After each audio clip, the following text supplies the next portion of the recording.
got this. Come on.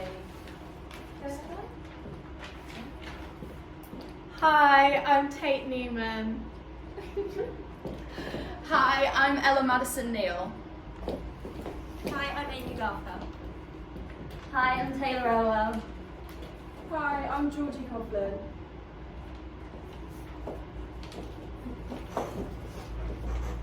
Hello everyone, welcome to our presentation about developing ourselves as musical theatre performers. Today we are going to be focusing on showing you how we have developed our acting through song techniques. As a collective, we have previously struggled with performance anxiety, and this is why we have come together, as it gives us the opportunity to improve on this. As a cohort, we think coming together has been very effective in breaking down the barrier we have previously faced when getting up to sing. Over the past couple of months, we have spent time unpicking our individual issues surrounding acting through song. From that, we have carried out research into what we think will help us overcome the barrier. Examples include Stanislavski techniques and Paul Harvard's acting through songbook, which we will elaborate on later. My individual issue was that I worry the acting when I'm singing is going to be wrong, so therefore I will hold back. I worry I will embarrass myself, so I won't put my all into the acting, which I know makes myself look timid and very unprofessional. The issue I have faced is pushing myself to pick a character outside of my comfort zone. I would typically pick a song where I find the storyline easy to relate to, and therefore meaning my rep lacked variety. I find it hard to demonstrate the emotions of the character and ensure it is believable when I'm performing. For me personally, I struggle to commit to a role and not break out of character when performing. I have found that when I dance, I don't find it hard to show a character, whereas as soon as I start to sing, I don't feel like I can portray the character I wanted. You can clearly see from each of our individual criteria that the running theme always links back to performance confidence. For this project, we selected the song Cell Block Tango from the 2002 movie Chicago. The song takes place at the Cook County Jail Regal Roxy Hart, where the 6 merry murderers justify their actions as to why the men really had it coming. Choreographer Rob Marshall quoted on EW, "If you're going to do this musical, you have to embrace the theatricality of it." We picked this feminist anthem as none of us can relate to our characters. Therefore, we have to rely on our chosen practitioners' acting techniques to deepen our understanding and portray our characters. A starting point in our research was Paul Harvard's Acting Through Songbook. Paul Harvard worked in the industry as an actor, musical theatre director and composer. And this book was written for actors and students helping overcome where our self-consciousness kicks in. Self-conscious is death was a chapter that was a huge interest for us 5, as this is something we struggled with at the beginning of this process. If I become the character, I won't feel self-conscious anymore. This quote is a key for us, as it shows we would become this character and it is not ourselves. Removing the worry of judgment we felt when trying to become someone we weren't. A key piece of research we thought was super effective was answering Stanislavski's character and context questions. These questions helped us to eliminate the issue of being unsure on the context, which took away one area we felt we had nerves around. After we answered these, we knew exactly the what, where and whys of our character, so we understood what acting through song techniques we really needed. We all answered these questions individually, so here are some of the answers to these questions. Who am I? My name is June, I'm a villain in this story and I murdered my husband Wilbur in the kitchen. I am not scared of blood and I am a psychotic individual. Where am I? Cooks County Jail. When is it? The story is set in the 1920s. What do I want? I want to justify why I poisoned and killed my lover who kept 6 wives a secret from me. What do I want? I want to understand why the people I love betrayed me, and I want everyone to believe that I was a psychotic. How will I get it? By sharing my story and showing everyone that my husband had it coming for him. What do I want to overcome? My character has a persona that she needs to overcome. She's bold and sure of herself, however underneath it all is very sensitive. She is not aware of this at this moment in time, but this is the journey she is on. Each of us answering these questions was effective because we were able to look at the lyrics as actors and analyse the characters given circumstances. This aids in our portrayal of the role being so much more authentic and believable.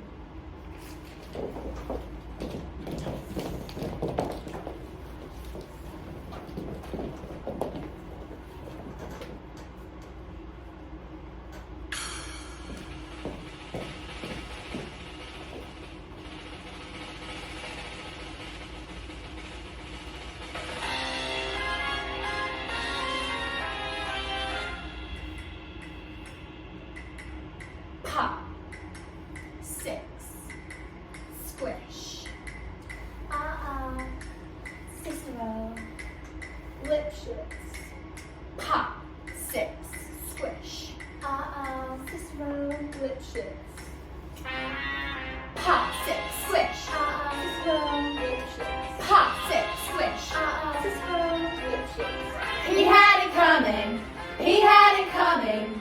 He only had himself to blame. If you'd have been there, if you'd have seen it, I bet you would have done the same. Pop. 6. Squish. Cicero. You know how people have these bad habits that like to get you down? Like Bernie. Bernie likes to chew gum. No, not chew. Pop.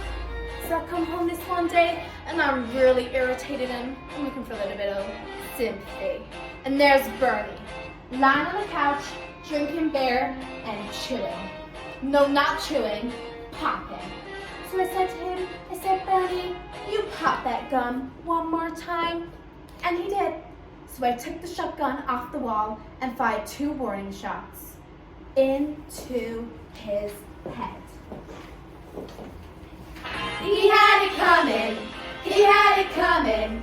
He only had himself to blame. If you'd have been there, if you'd have heard it, I bet you would have done the same. I met Ezekiel Young from Salt Lake City around 2 years ago, and he told me he was single, and we hit it off right away. So, we started living together. He'd go to work, he'd come home, I'd fix him a drink, he'd have dinner. And then I found out, single, he told me. Single my ass.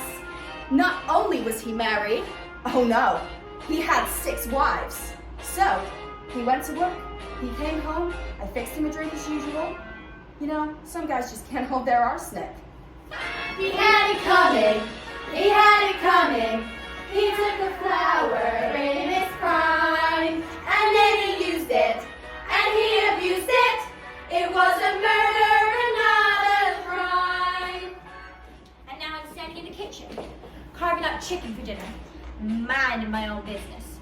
And in storms my husband Wilbur in a jealous rage. "You been screwing the milkman," he said.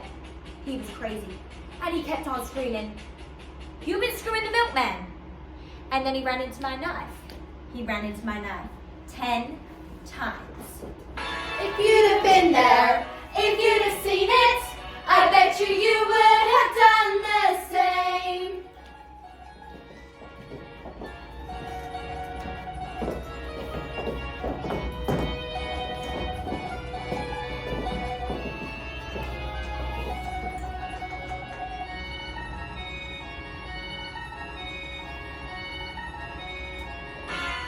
My sister Veronica and I had this double act, and my husband Charlie traveled around with us. Now, for the last number in our act, we did these 20 acrobatic tricks in a row. 1, 2, 3, 4, 5, splits, spread eagles, backflip, flip-flops, one right after the other. So this one night before the show, we're down at the hotel in Cicero. 3 of us boozing, having a few laughs, and we ran out of ice, so I went out to get some. I come back, open the door, and there's my sister, Veronica and Charlie, doing number 17, the spread eagle. Well, I was in such a state of shock, I completely blacked out, I can't remember a thing. It wasn't until later, when I was washing the blood off my hands, I even knew they were dead. They had it coming, they had it coming, they had it coming all along. I didn't do it, but if I'd done it, how could you tell me that I was wrong? They had it coming, they had it coming, they had it coming all along. I didn't do it, but if I'd done it, how could you tell me that I was wrong? I loved Lipschitz. More than I could possibly say. He was a real artistic guy, sensitive, a painter. But he was troubled. He was always trying to find himself. He would go out every night looking for himself.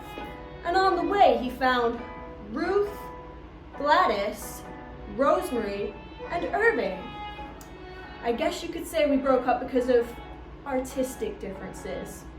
He saw himself as alive, and I saw him dead.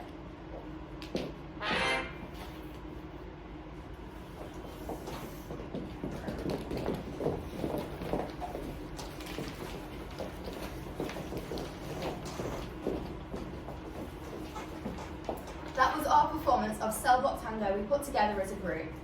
We felt it was a real challenge and pushed us out of our comfort zones.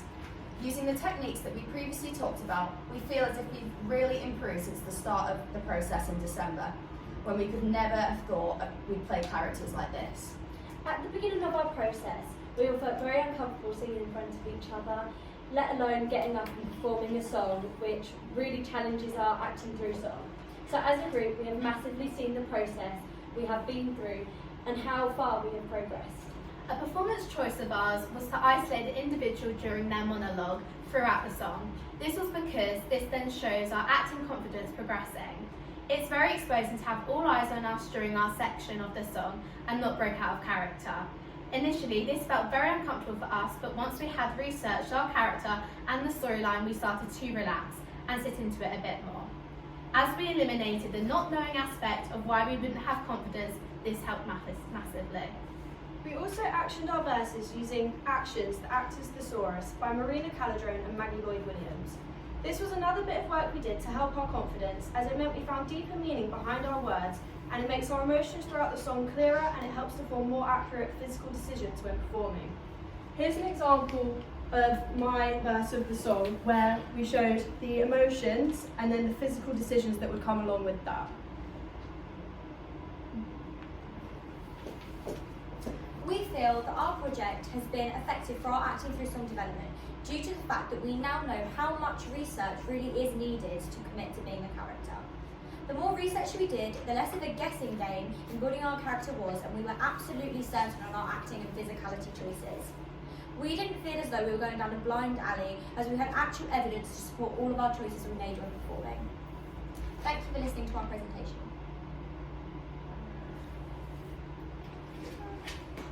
Like, pause it.